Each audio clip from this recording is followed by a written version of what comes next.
I would like to call to order the Clarkston Independence District Library Board of Trustee meeting for December 14th, 2020 at 6:33 p.m. We'll have the roll called, please. Jan Gaffney. Are we stating where we're at too because it's remote? Yes, yes, please. Okay. I'm here in Independence Township, Michigan. And Dan Green. Yeah, Independence Township, Michigan. And Allison McFadden Kiesling. I'm here in Independence, Michigan. Township, Independence Township. And Nancy Moon. Nancy Moon, Clarkston. And Marilyn Pomeroy. Independence Township. Okay. And Ann Rose. Here in Clarkston, Michigan. Okay. And Chris Shull. Yeah, Independence Township, Michigan. Very good. And I am everyone well. present. Yep. At this time, I will accept a motion for approval of the agenda. I so move. And I'll second. Second. All right. So who moved that? Ann. Ann has moved and Nancy has seconded to approve the agenda as presented. Any comments or questions? If not, all those in favor will signify as the roll is called. Jan Gaffney. Yes. Dan Green. Yes. Allison McFadden Kiesling. Yes. Nancy Moon. Yes. Marilyn Pomeroy. Yes. Ann Rose. Yes. And Chris Shull. Yes. Motion has passed. This is the time for the call to the public. Here's the public. Hey, hi Laura. Okay, the Friends of the Library did put out their newsletter that was done mostly by Nancy Moon with help, and it is out. We joined the Friends of the Michigan Libraries, and Jeanette Collage attended the meeting last month, virtually, of course. Got a lot of good ideas for fundraising, which we're going to talk about next month. Our big thing right now is our online used book sale. It's called Book Market.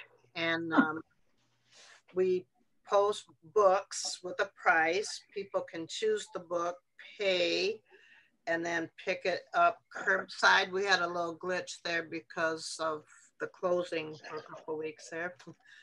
And we have suspended any new donations until January 6th. Okay. Would that be the end? Very succinct. Are there any questions? No, except that I'm loving it. I'm loving the book market. Yay! And I'm getting all sorts of great books. I'm loving it. And it gives me a sense of normalcy in a time when there is no normalcy. So Is that just, how is it, is that under the Friends? Yes. Okay. Yes, it's our new fundraiser since we aren't able to have our book sales. You know, we won't be having a holiday sale. We didn't have our fall sale. Yeah, great. It's an alternate fundraising.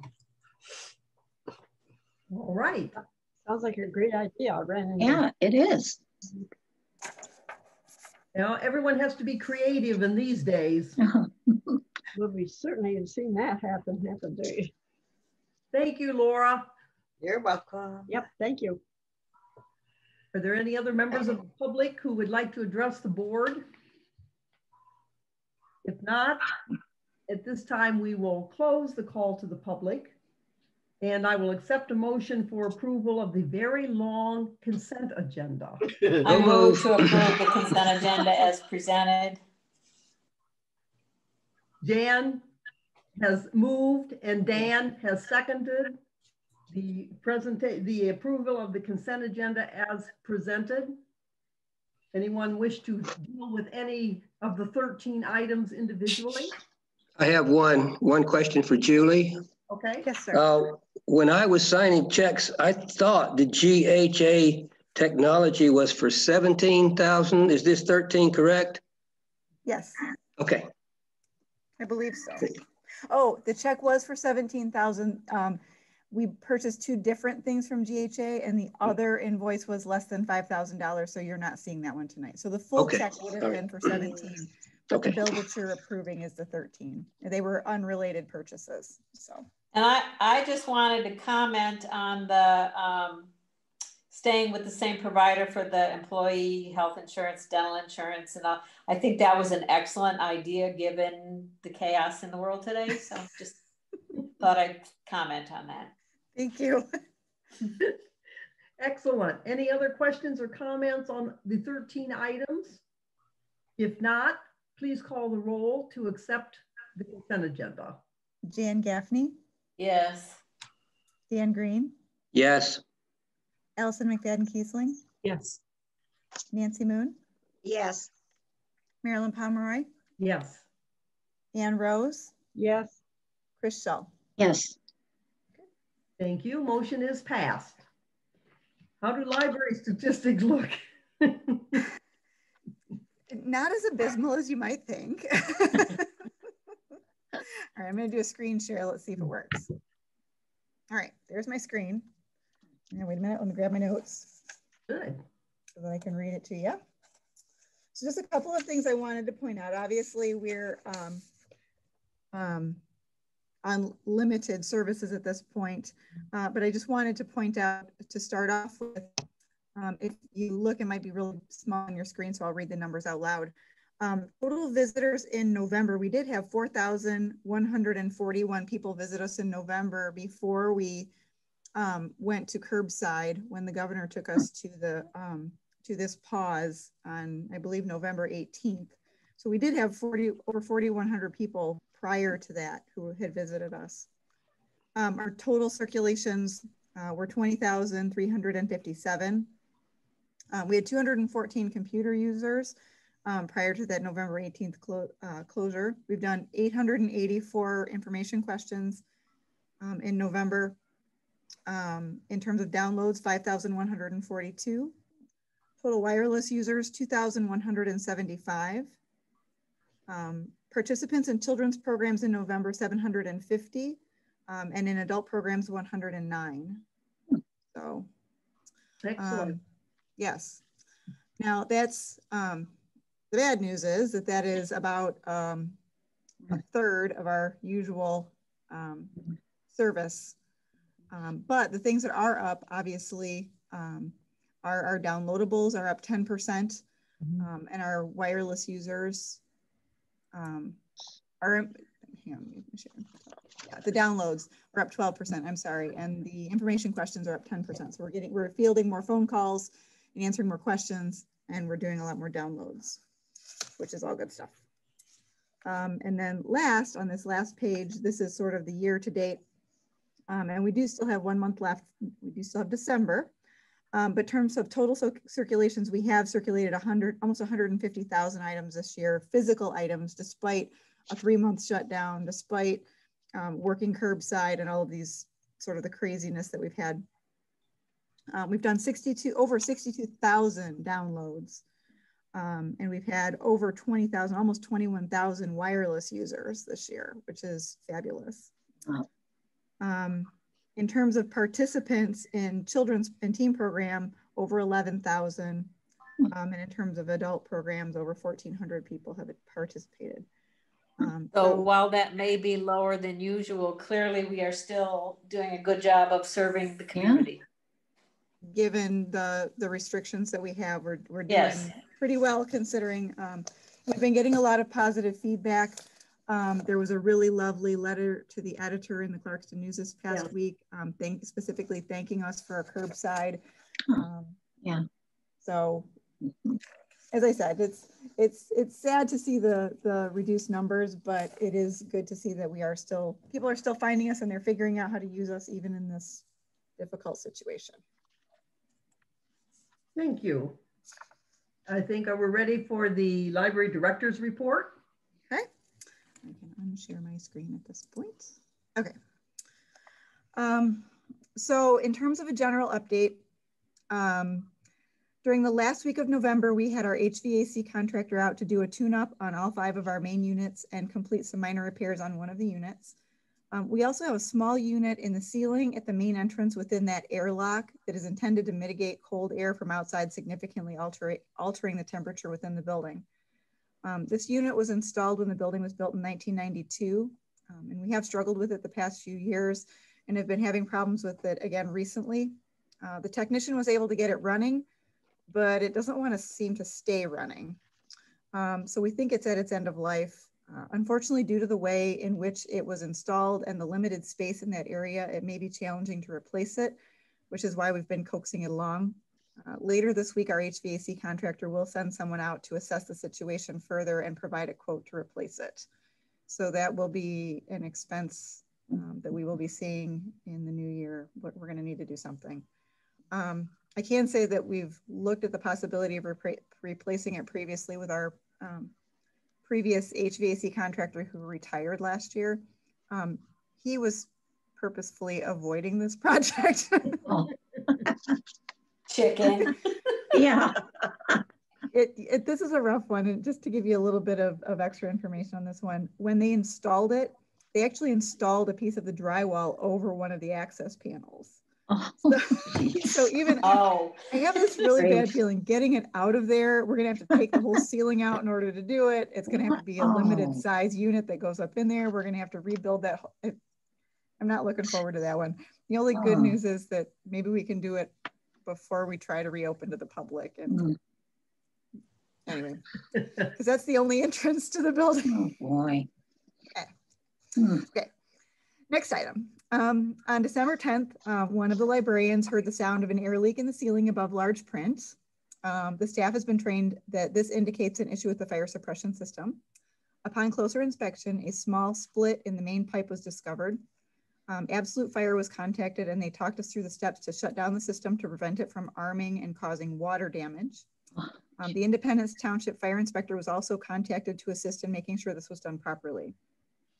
Absolute Fire made arrangements to have someone out to do the repair on Friday.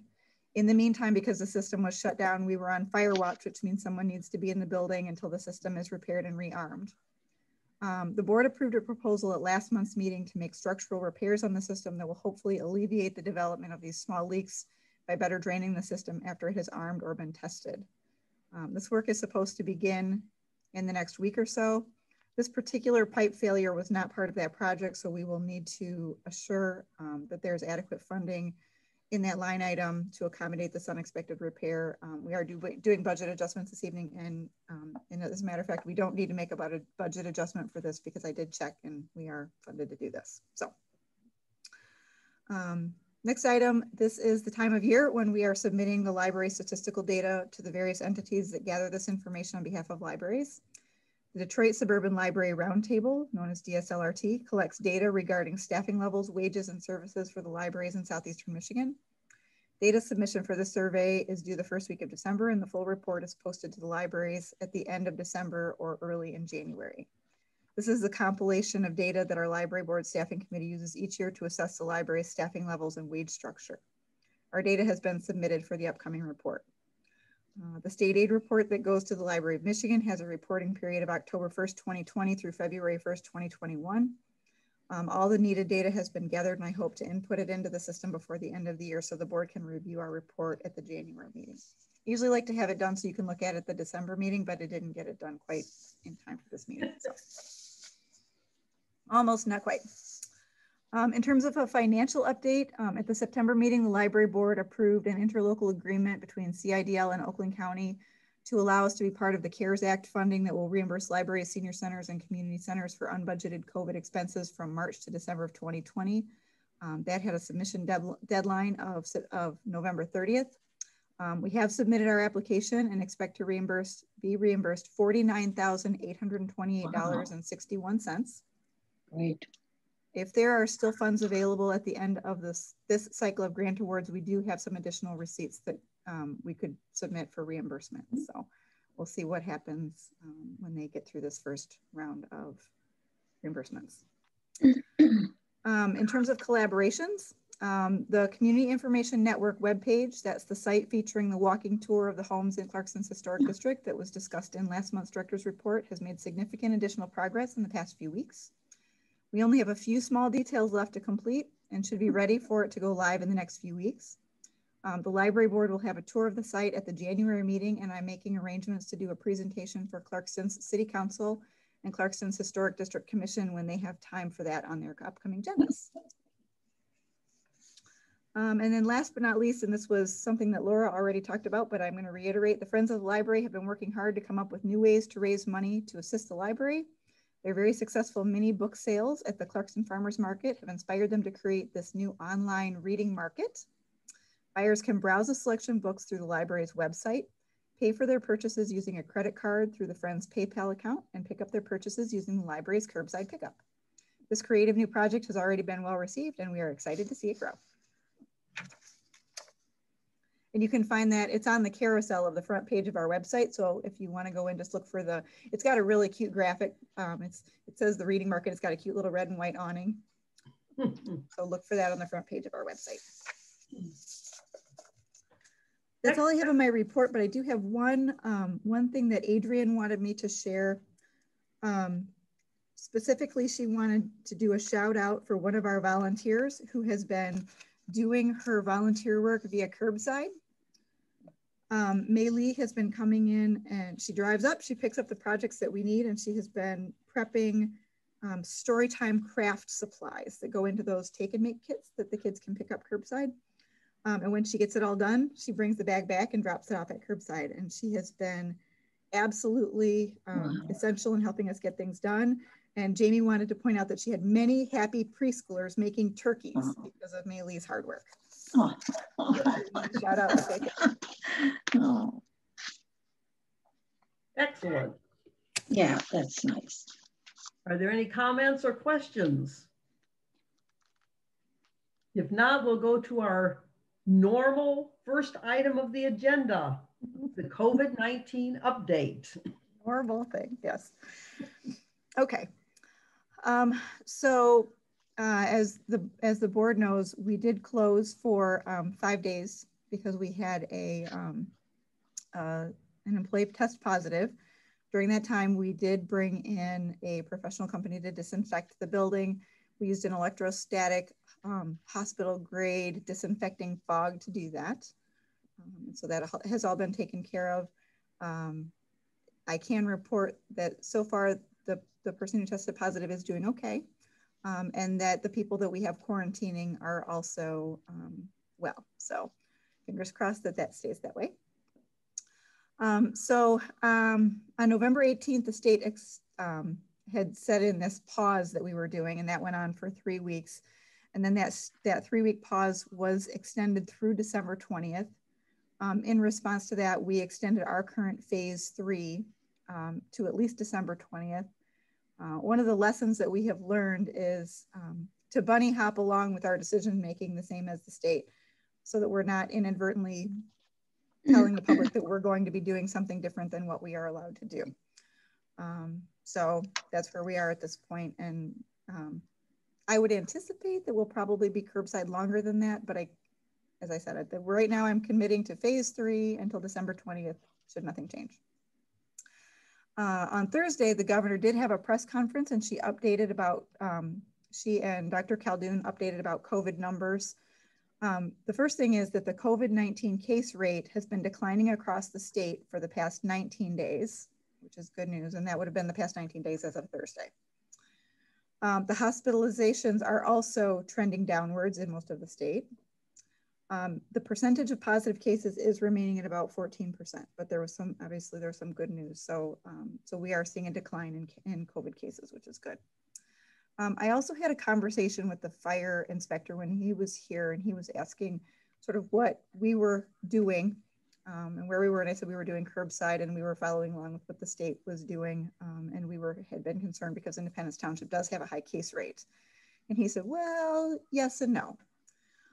So I asked him what he meant by that, and he said that the numbers appear high, but that it is an unfortunate outbreak that they had in a nursing home that created those high numbers in Independence Township.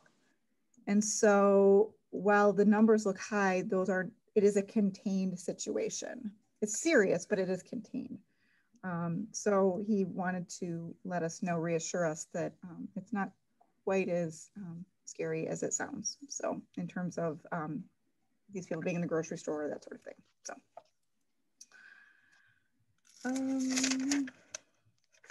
And that's what I have for COVID. Okay.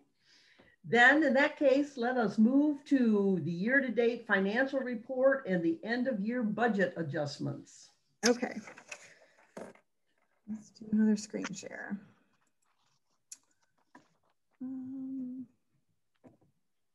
Oops.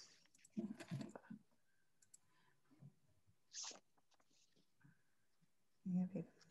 File that isn't open. Okay, now let's try, whoops, now let's try screen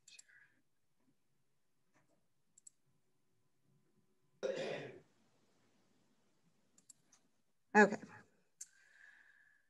I know this is going to be really small on your screen, but we shall do our best. We just did a third quarter report last month, so we're in pretty good shape in terms of reviewing these numbers. There's a couple of numbers that I'm concerned about that we need to make some budget adjustments to address. The first one, we do need to make a budget adjustment on our full-time wages. That's this number right here, this $80,329 that is left. Since the board voted to do a up to 40-hour PTO pay buyout, we need to have a little more money in that line item for that, just to be sure that there's enough. Another one that I'm a little bit concerned about is this FICA number.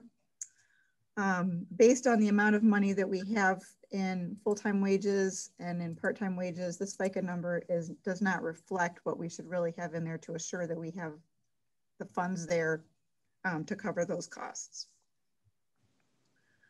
Another one that I'm a little bit concerned about is this retirement number, this MERS number. That was due to staffing changes, and that should really be at probably about $7,050. So we'll make a budget adjustment to accommodate that. And then the last one is on the next page. Let's flip over. And it is, oh, subscriptions. This subscriptions number is down to $495, and there's a number of things that are in the pipeline invoices that are coming in that we need to cover for that. So that actually needs to be about $11,500 more. There were a number of databases that we subscribed to this year that had increases. And we also had some things that we put in there to accommodate because of COVID that we wanted to make sure that there's coverage for. We have plenty of money to cover all of these things. I just need to do a little bit of shuffling from some other line items. So what we will do, have we done that? Make sure I didn't miss anything. Nope, didn't miss anything. Let me show you the, there it is. So we have some line items where we have some additional money that can cover these things. Oh, good. So under 740.1 operating supplies, obviously we haven't been using nearly the paper and supplies that we normally do because we haven't had the public in the building as much. So there's about $9,000 there that would be available to cover some of these other numbers. In the special events miscellaneous, that's a little pocket of money that we put aside to make sure that we have coverage should any of our programming budgets go over. So obviously we haven't needed that. We have about $4,000 in our programming budget for business that did not get used this year because there were so many things that we were not able to do. Another thing is special events, that's the campaigns and promotions. Since we had so little in-person programming this year, so much of it was virtual. Virtual is a lot less expensive. So except for the Take and Make programs, but these other ones that we're doing, especially for the adults, are less expensive. So there's about $9,000 there. Mileage, we're not traveling to meetings and things like that, so much just on virtual. So we have about $3,000 there. Electrical, I'm not sure what was going on there. I guess we weren't having to cool the building quite so much over the summer. So there's about $5,000 there. And then conferences and workshops, there were not as many of those kinds of events to go to. So there's about $12,000 there. And we did not host our in-person staff development day because we were not able to have a gathering. So we have not done that. So there's money in that line. Okay, so the ones that we talked about, we did talk about that full-time wages, $9,000 there. We can take that from that 818.760, which would be that campaigns and promotions. We can take the whole amount from there. $2,000 in that FICA line. So we can take that from 818.740. Retirement, that was because of the staffing changes that we talked about. That one we can take from 818.750, which is the business line. And then subscriptions, we have that conferences and workshops money. We can move it from there and move it into 727, and everything will be nice and tidily covered. Julie, where were you going to take the fire suppression equipment? The fire suppression, actually, we will put that in our building budget, not the building maintenance budget, which is where we pay for like snow plowing and lawn mowing and things like that. But the building budget, we had actually set aside a big chunk of money this year to remodel the meeting room. Right. We didn't do that. And so there's enough money in that account that we decided we were going to use for the fire suppression proposal that you approved last month. And when I look, there's enough money to cover that repair as well. So we should be good. There's about $40,000 in that line, and you're only spending 12 of that on that proposal. And the repair on Friday is not going to be that much. At least it better not be. It never has been in the past. Julie, can we use one motion to make these transfers, or should we do it item by item? You can actually, if you would like, make a motion to approve the budget adjustments as presented, and I will include this spreadsheet in the packet in the meeting minutes, and it should be nice and tidy and easy. I will accept such a motion. And I will make such a motion. This is Jan. I will second it. And who is seconding? Nancy. Nancy. Okay, Jan Gaffney has motion and Nancy Moon has seconded the recommended budget adjustments as presented. Any questions or comments? If not, Julie, please call the roll. Okay, Jan Gaffney. Yes. Dan Green. Yes. Allison McFadden Kiesling. Yes. Nancy Moon. Yes. Marilyn Pomeroy. Yes. Ann Rose. Yes. And Chris Shaw. Yes. Okay, thank you. Motion is passed. Now, item number 3, approval of the COVID-19 preparedness and response plan. We almost have it memorized. Okay. In accordance with Michigan Department of Health and Human Services and DHHS health order, in response to the current pandemic, the library board needs to approve a COVID-19 preparedness and response plan. The procedures presented in this plan are things that the library put in place earlier this year to comply with needed protections outlined in the governor's executive orders. The current MDHHS health order requires that these various pieces be compiled into one document that has been approved by the organization's governing body. Mike Bloom, the library's labor attorney with Foster Swift Collins and Smith PC, created this document to assure the inclusion of all required elements. And it looks quite complete. Yeah. Well, we've actually been working on it since June, so. Wow. I think this is when having our own legal representation has been very useful. Yeah. It has been. Yeah. It has been.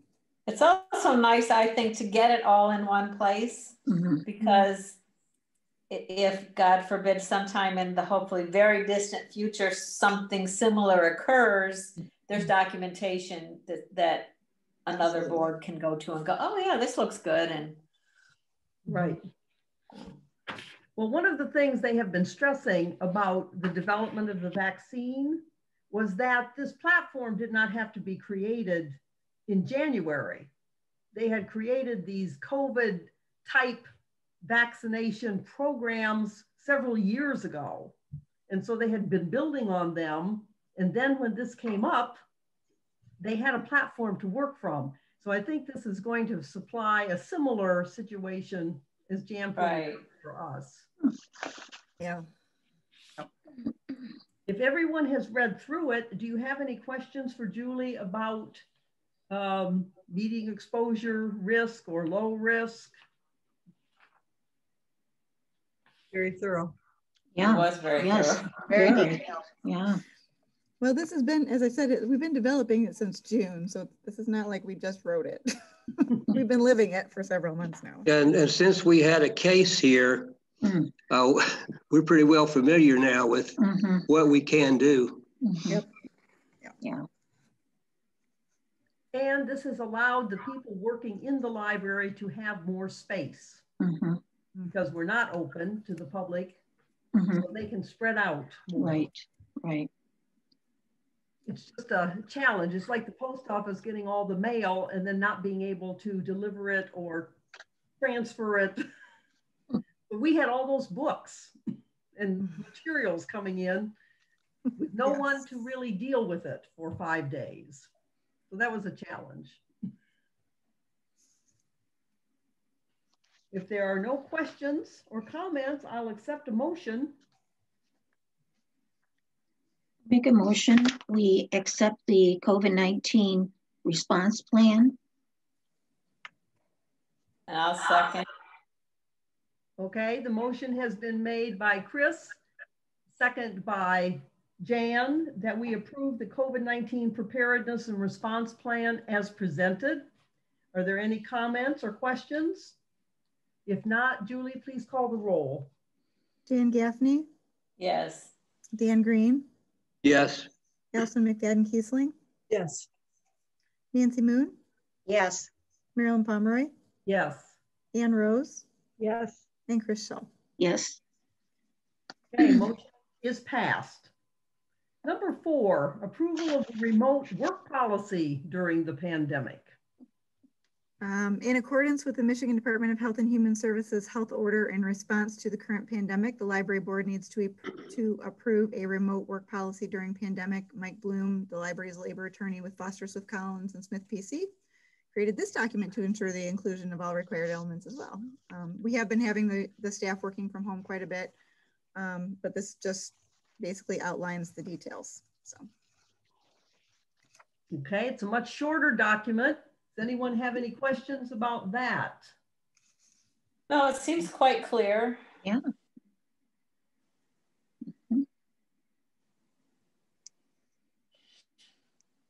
Okay. If that's the case, they even give directions for employees working from home. Yeah. How they should set up their work sites and so forth. Right. And it covers, you know, who, if we provide equipment, what happens to the equipment after it's no longer needed, all of those things. It's important to cover all of those things. Yep. Yep. No. Dot the I's, cross the T's. Yep. I will accept a motion. I move that we approve the remote work policy as presented. Second. Okay, Jan has made the motion to approve the policy as presented. Allison McFadden-Keisling is second. Any other questions? If not, please call the roll. Dan Gaffney? Yes. Dan Green? Yes. Allison McFadden-Keisling? Yes. Nancy Moon? Yes. Marilyn Pomeroy? Yes. Ann Rose? Yes. And Chris Shull? Yes. All right. Now, number 5, rescind the remote participation at board meetings policy and improve the electronic participation procedure. Okay. This is another one of those dotting the I's, crossing the T's thing. Yep. In February, the library board approved a remote participation at board meetings policy created by Ann Searing, the library's attorney with Foster Swift Collins and Smith PC, specializing in library law. This policy was in response to a new law requiring the ability for board members serving in the military to be permitted to attend meetings virtually when needed. At that time, there were no restrictions in that law or in the Open Meetings Act preventing board members from being permitted to attend meetings virtually for other reasons. So our policy provided our board with the ability to vote to approve a member to do so on a case-by-case basis. Recently, changes to the Open Meetings Act were approved, which now prevent some of the flexibility that had been written into our policy. Based on these changes, Anne is recommending that the board vote to rescind the remote participation at board meetings policy that was approved in February and approve the electronic participation procedure presented in your packet. Anne created this updated document to assure compliance with the recent changes to the OMA. So it was interesting because basically what they did was they passed a law saying you had to allow anybody who's in the military to be able to participate remotely, but it was its own little law. It wasn't attached to the Open Meetings Act. And so we did that, and we were not the only library that had some sort of a policy in place that allowed for remote participation should somebody be traveling or unwell or whatever reasons. But these recent changes to the OMA are now saying that those are not okay, that you need to allow for people who are in military service to do it. But there are some limitations in terms of health reasons and other kinds of things.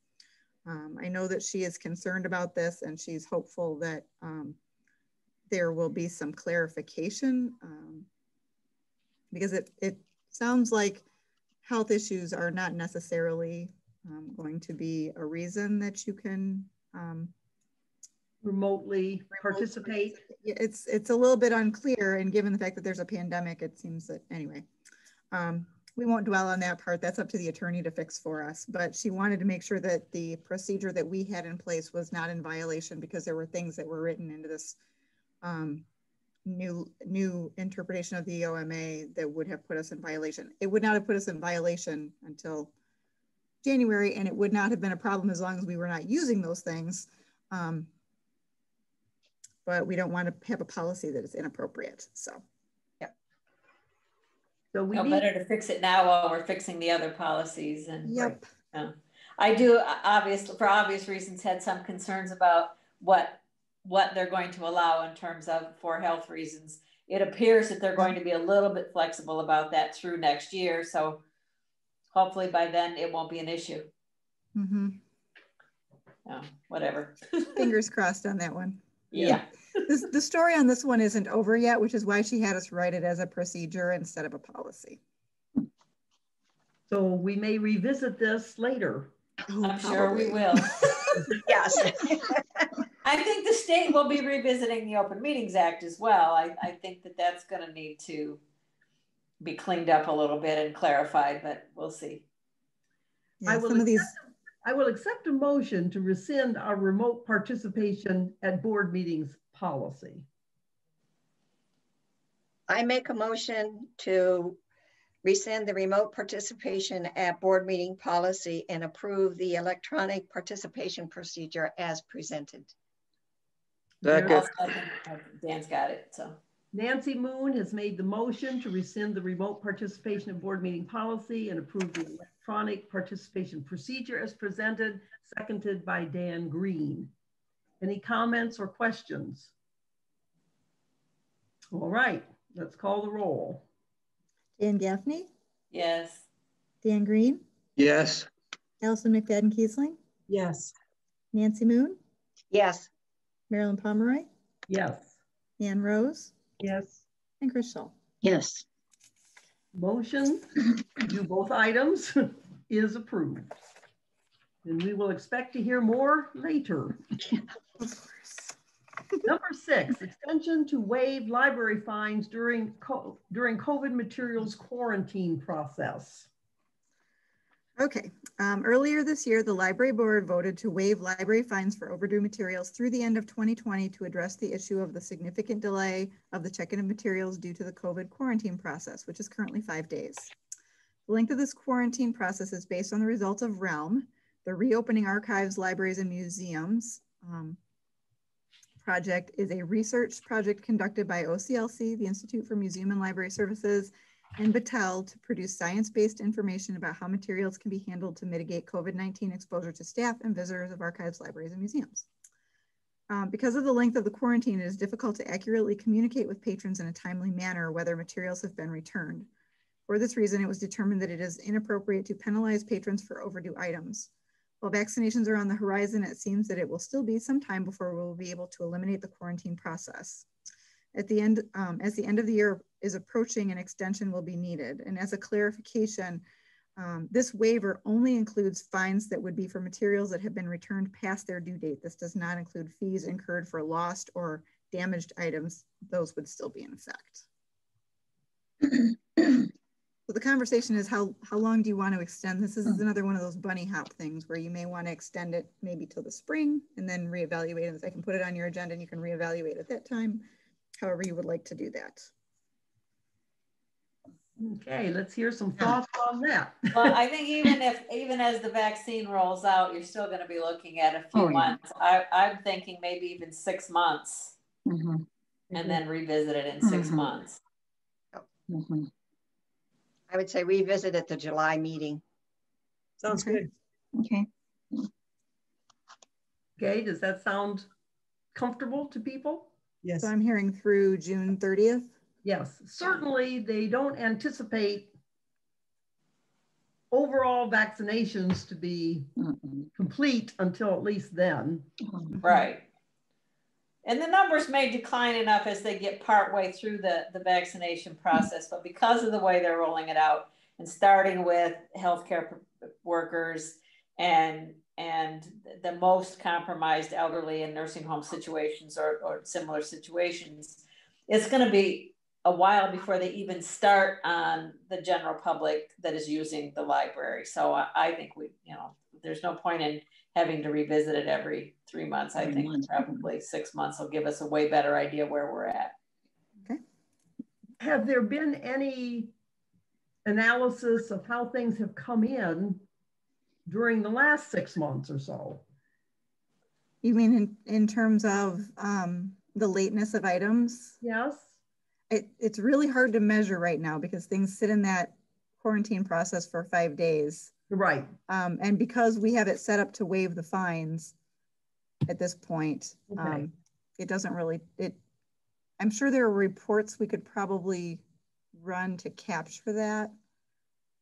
Yeah, it would be interesting to see if people are going, oh, they're not going to fine me. I'm going to keep it for 3 weeks past the due date, or are most of them anecdotally within that 5 day period anyway? Anecdotally, I would say people are returning their materials. Even though we were closed for those 5 days and nothing was due during that time, a whole lot of stuff came back anyway. Right. So people are returning it as they read it, and they are getting updates on what's checked out. Yes. So yes. Because they have that, they have an updated list every week or so of what materials they still have. Right. Yep. So I think yes, I've been getting those and going, I'm pretty sure I returned most of those, and then going and looking and going, oh yeah, I did. I think we still get a lot of messages and phone calls too about people saying like, oh, my book is overdue, like how can I pay for that and stuff. So I don't think that everyone even really knows that we're doing that. So I think most people are returning it on time. Yep. Well, it means they must be delighted when you tell them. They're pleasantly surprised to not see present. Yep. All right, I will accept a motion. I move that we extend the waiving of overdue fines through June 30th, 2021. I second.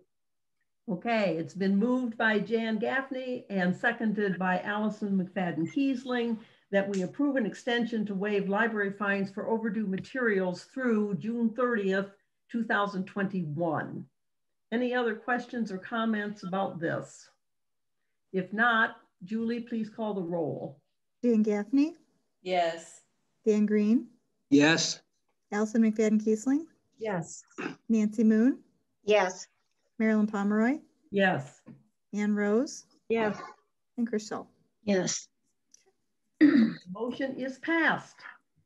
And at this point, if there are no other questions or comments, I will. I want to, hey, Marilyn. I was expecting to hear from you anyway. I want to shout out to Mary Himberg. Looked like she joined us. Our former colleague, Mary Himberg, has joined us. I was going to say the same thing, Dan. Hi, Mary. Excellent. I miss you. We miss you. It was nice. It was nice of you to come in. Oh. Hi, Dan. Hi, everybody. Yeah. Hi. Excellent. See, you're missing these fun meetings, Mary. I know. Miss you guys. You're doing an awesome job. Thank you. I've used the make and take. I used the story time with my grandson, and obviously, you know, curbside and all of that. Oh, and great. I'm really in favor of waiving fines. Because I've got a few. No, you don't. Such a good job, you guys. Yes, Yeah. you're still a vital part of the community. Oh, yes. With all this stuff going on. Mm-hmm. Yeah. So that was our goal. We wanted to do our best to serve the community. I feel like we've done a good job. The staff has been amazing. Tremendous. I think so too, Jan. And I listened to the school board meeting earlier, and they are cautiously optimistic that they can go back second semester. Oh, that would be good. Oh. So maybe that'll have an impact on, you know, what happens to you guys. I don't know. Yeah. Mm-hmm.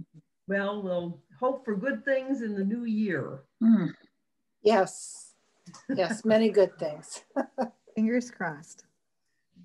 We're so glad you could join us. Me too. Hi, Ann. Hi there, Mary. Been trying to catch you on your phone. You're not home much. Oh, you want me to call you? No big deal. Okay. Okay. At this time, guys. I move we adjourn. No, you're supposed to second.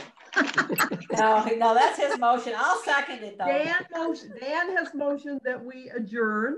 It has been seconded by Jan Gaffney. All those in favor will signify by calling the roll. Jan Gaffney. Yes. Dan Green. Yes. Allison McFadden-Kiesling. Yes. Nancy Moon. Yes. Marilyn Pomeroy. Yes. Ann Rose. Yes. Chris Shull. Yes. Mary Hamburg, you want to vote too? Absolutely, yes.